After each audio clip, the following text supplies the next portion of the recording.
आप सभी को राज स्टडी में आज हम लोग देखने वाले हैं कि बिहार के आर्थिक पिछड़ेपन दूर करने के लिए प्रमुख उपाय क्या क्या है। इससे पहले वाला क्वेश्चन हमने देखे थे बिहार के आर्थिक पिछड़ेपन के क्या सब कारण थे। अब इस वीडियो में हम लोग देखने वाले हैं कि आर्थिक पिछड़ेपन को दूर करने के लिए क्या क्या मुख्य उपाय हो सकते हैं। तो चलिए स्टार्ट करते हैं।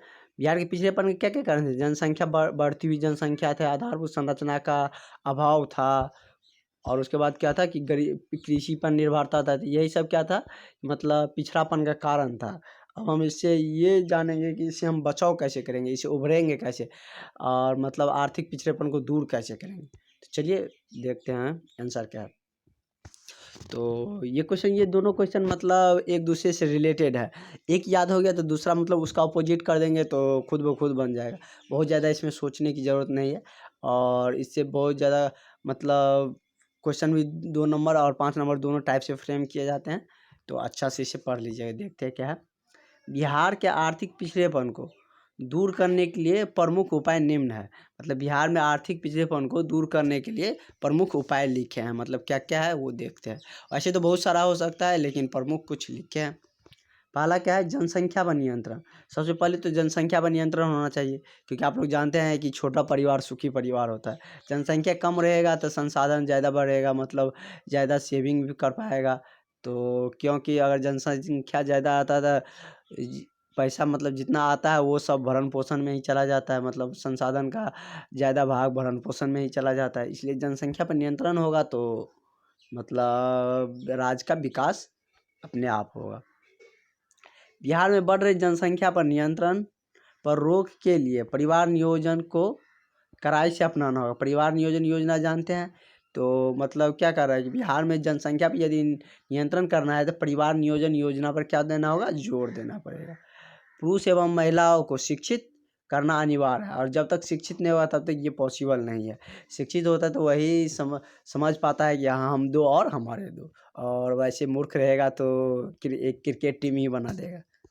तो चलिए नेक्स्ट देखते हैं। दूसरा है आधारभूत संरचना का विकास। मतलब जो बिजली, पानी, सड़क ये सब है उसका विकास कैसे होगा। बिहार में सड़क, बिजली, सिंचाई आदि का विकास करना होगा। इस सब को विकास करेंगे तो मेरा आधारभूत मतलब जो संसाधन है वो सारी चीज़ विकसित होगा। शिक्षा का विकास पर भी ध्यान देना होगा, क्योंकि बिहार का शिक्षा भी बहुत ख़राब है।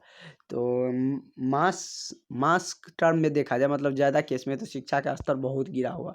तो ऐसे नहीं है कि नहीं पढ़ता है, मतलब बहुत ज़्यादा आईएएस तो सबसे ज़्यादा बिहार से ही होते हैं। तो मतलब कुछ परसेंट लोग ही पढ़ते हैं, और ज़्यादातर नहीं, ज़्यादातर मतलब स्टूडेंट को अच्छा शिक्षा नहीं ही मिल पाता है।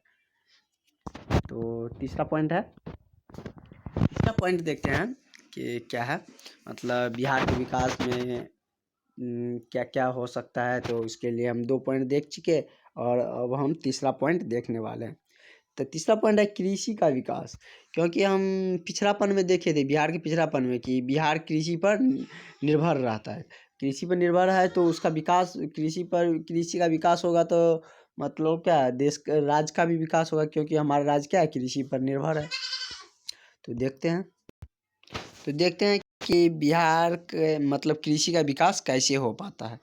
तो लिखे हैं, देखिए बिहार की अधिकतम जनसंख्या कृषि से ही अपना भरण पोषण करता है। वो तो हम लोग के सामने में है कि बिहार की ज़्यादा से जनसंख्या क्या है, कृषि पर ही डिपेंड है, उसी से अपना भरण पोषण होता है। कृषि का विकास कैसे होगा, उसमें उन्नत बीज चाहिए, और उन्नत टाइप का क्या उर्वरक होना चाहिए, तब ना उसका उपज की मात्रा बढ़ेगी, मतलब उसमें उपज में वृद्धि होगी। तो कृषि में उन्नत बीज, उन्नत उर्वरक का प्रबंध हो, ताकि उपज में क्या हो, वृद्धि हो सके। उपज में वृद्धि होगा तो ऑटोमेटिक कृषि का क्या होगा, विकास होगा। सूखा से बचने के लिए सिंचाई के साधनों का विकास आवश्यक है। क्या है कि प्रतिवर्ष किसी न किसी वर्ष सूखा आ ही जाता है, तो उससे बचने के लिए क्या, सिंचाई का साधनों को विकास करना ज़रूरी है। क्योंकि हम बहुत ज़्यादा वर्षा पर डिपेंडेंट नहीं हो सकते हैं, यदि अच्छा से कृषि करना है तो। क्योंकि वर्षा जब मन होता है तब होता है, जब ज़रूरत होता है किसान को तब मैक्सिमम टाइम नहीं ही होता है। तो सिंचाई के संसाधनों क्या होना चाहिए, विकास करना चाहिए। जैसे कि अभी सरकार उस पर ध्यान दे रही है, सभी मतलब खेत तक क्या बिजली के खंभे पहुंच चुके हैं, तार भी पहुंच चुके हैं। अब देखते हैं कि मतलब उसमें इलेक्ट्रिसिटी कब देता है, कब सिंचाई का साधनों का प्रबंध करवाता है। नेक्स्ट पॉइंट है क्वेश्चन पॉइंट नंबर 4 देखते हैं। 3 देख चुके, चौथा देखते हैं। बाढ़ पर नियंत्रण। उसमें था कि बिहार का पिछड़ापन का एक ये भी कारण था, बाढ़ भी ज़्यादातर बाढ़ आता था, बाढ़ से क्षति भी एक कारण था। इसमें हम क्या देखते हैं, उसे उभरने के लिए बाढ़ पर कैसे नियंत्रण पाएंगे। बिहार की कृषि लगभग प्रतिवर्ष बाढ़ के कारण बर्बाद हो जाती है, और प्रतिवर्ष मतलब बिहार की कृषि बाढ़ के कारण लगभग बर्बाद हो ही जाते हैं। और किस साइड का, उत्तरी साइड का ज़्यादातर, क्योंकि बिहार का उत्तरी भाग में कौन सा आता है, सुपौल, सहरसा, ये सब आता है, जो मतलब शोक नदी, कोसी नदी के प्रकोप से नहीं बच पाता, मतलब उसमें आए प्रतिवर्ष मतलब बाढ़ आता ही रहता है और बहुत ज़्यादा फ्लडिंग आते रहता है। इस पर नियंत्रण की उपाय होनी चाहिए, मतलब उस पर नियंत्रण होना चाहिए, बाढ़ पर नियंत्रण होना चाहिए। और कैसे होगा वो देखते हैं। उत्तर बिहार की बाढ़ को रोकने के लिए, मतलब उत्तरी साइड में जो बाढ़ आता है उससे रोकने के लिए केंद्र सरकार को नेपाल से सहयोग मांगना पड़ेगा।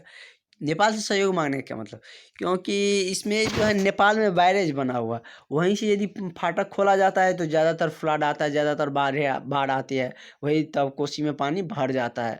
तो केंद्र सरकार को उससे सहयोग मांगना चाहिए। उस पर क्या क्या किस ढंग से मतलब उससे निपटारा किया जाएगा, उस पर मतलब केंद्र सरकार को नेपाल सरकार से बात करनी चाहिए, तब उसका समाधान हो पाएगा। तो चलिए 5वां पॉइंट देखते हैं कि 5वां पॉइंट क्या है कि उद्योग का विकास। अगर बिहार को मतलब बिहार को यदि उन्नत राज्य बनाना है, विकसित राज्य बनाना है, तो उसमें मतलब उद्योग का भी विकास होना ज़रूरी है, क्योंकि जब तक उद्योग रहेगा तब मतलब गरीबी थोड़ा दूर होगा, गरीबी दूर होगा तो अपने आप राज्य का विकास होगा। बिहार से झारखंड अलग होने के बाद, बिहार में झारखंड जब था तब तो कुछ मतलब उद्योग था, जैसे कोयला उद्योग सब था, रिफाइनिंग उद्योग सब था, वो सब था। लेकिन बिहार से अलग होने के बाद कब हुआ था, 2000 ईस्वी में हुआ था, 15 नवंबर 2000 ईस्वी को। तो झारखंड बिहार से अलग होने पे राज्य के उद्योग विहीन हो गया, मतलब बिहार में उद्योग रहा ही नहीं। विहीन का मतलब नहीं होना। सिर्फ चीनी उद्योग बच गए, वो भी अब लुप्त होने के कगार पर है, कहीं है कहीं नहीं भी है। उसका भी विकास क्या है, ज़रूरी है। मतलब चीनी उद्योग भी रहता तो मतलब कुछ वर्कर्स का काम पड़ता, मतलब कुछ मजदूर उसमें काम करते, लेकिन वो भी अब नहीं बचा है। इसलिए बिहार के सभी मजदूर और सभी शिक्षित वर्ग को भी मतलब जॉब करने के लिए, काम करने के लिए अदर स्टेट जाना पड़ता है। अगर अपना ही राज्य में मिलेगा तो दूसरे राज्य क्यों जाएगा, अपना मतलब घर में रहेगा सब। क्वेश्चन नंबर 6 मतलब 6 पॉइंट देखते हैं। 6 पॉइंट क्या है कि गरीबी उन्मूलन, मतलब गरीबी में कितना % लोग गरीबी की रेखा के नीचे आता है, कैसे मतलब कैसी व्यवस्था है हमारी, जिसके कारण बहुत ज़्यादा बिहार में गरीबी रेखा के नीचे लोग पाए जाते हैं। देखते हैं गरीबी उन्मूलन। बिहार में 42% से भी अधिक, मतलब 42% से भी अधिक लोग गरीबी रेखा के नीचे अपना जीवन गुजार रहे हैं, जिसको हम क्या कहते हैं, BPL कहते हैं। गरीबी रेखा के नीचे अपना जीवन गुजार रहे हैं। इसके लिए रोजगार की व्यवस्था आवश्यक है, और गरीबी को दूर करने के लिए जब तक रोजगार नहीं मिलेगा तब तक गरीबी दूर नहीं हो सकता। इसको दूर करने के लिए क्या होना चाहिए, रोजगार की व्यवस्था आवश्यक है। रोजगार को भी बढ़ावा दिया जाए, मतलब रोजगार को जितना बढ़ावा दिया जाए उतना गरीबी दूर होगा और लोग गरीबी रेखा से उभर पाएगा।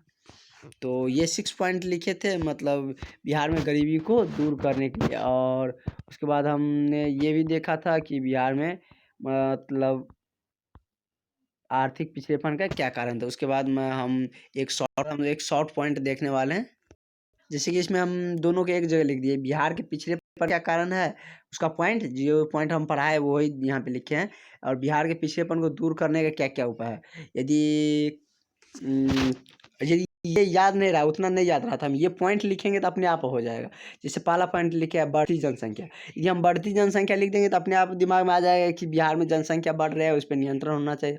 मतलब बिहार में बढ़ती हुई जनसंख्या बिहार के पिछड़ेपन का एक प्रमुख कारण है। कृषि पर निर्भरता लिखेंगे, बिहार के किसान कृषि पर निर्भर है, और कृषि में अच्छा से सिंचाई नहीं हो पाता, उर्वरक नहीं मिलता। अपना मन से कुछ भी लिख सकते हैं, मतलब यदि पॉइंट पता है, इसका मेन पॉइंट पता है तो उसमें हम लिख सकते हैं अपना दिमाग से।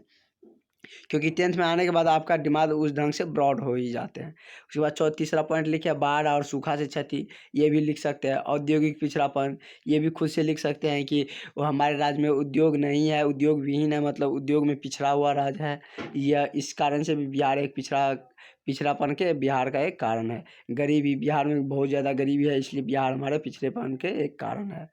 उसके बाद बिहार में पिछड़ेपन को दूर करने के उपाय लिखे हैं। जनसंख्या पर नियंत्रण लिखेंगे। बिहार के पिछड़ेपन को दूर करने के लिए जनसंख्या पर नियंत्रण होना चाहिए। इसके लिए मतलब व्यक्ति पुरुष और महिला दोनों को शिक्षित होना जरूरी है। उसके बाद है कृषि का तेज़ी से विकास, मतलब कृषि को भी तेज़ी से विकास होना चाहिए। उसमें उन्नत किस्म का बीज होना चाहिए, उर्वरक होना चाहिए, सिंचाई की व्यवस्था होना चाहिए। उसके बाद है बाढ़ पर नियंत्रण, तो लिखेंगे कि बिहार में प्रत्येक वर्ष बाढ़ के कारण फसलें बर्बाद हो जाते हैं। अपना मन से भी लिख सकते हैं, और उस पर नियंत्रण जरूरी है, तभी बिहार का विकास हो पाएगा, क्योंकि हमारा राज्य किस पे, कृषि पर निर्भर है। उद्योग का विकास, तो लिखेंगे बिहार में उद्योग एक भी नहीं है, मतलब इसका विकास ज़रूरी है, ताकि सभी वर्गों को क्या मिल सके, रोजगार मिल सके। गरीबी को दूर करना हो, यदि बिहार का विकास करना है तो गरीबी को दूर करना होगा, उसके लिए उद्योग लगाना जरूरी है। ये सारी चीज़ें, ये पॉइंट हमने एक जगह लिख दिए हैं। यदि आप पॉइंट भी, ये शॉर्ट इसलिए लिखे हैं आपके लिए, इतना में वो जितना पढ़े हैं ना, वो पूरा, मतलब ये दूसरा पहला चैप्टर आपका कवर हो जाएगा। मतलब पहला चैप्टर, यदि एग्जाम आपको जितना नज़दीक आएगा, ये पूरा इतना ही पढ़ के गए, आपका पूरा ये चैप्टर खत्म हो जाएगा। मतलब इसमें से एक भी क्वेश्चन ना 2 नंबर छूटेगा, और 5 नंबर उसमें बना के लिख दीजिएगा तो हो जाएगा। उसके बाद ऑब्जेक्टिव भी नहीं छूटेगा, मैक्सिमम चीज़ से आपका कवर अप हो जाएगा। तो इसका सारा ऑब्जेक्टिव देखेंगे। Thank you for watching.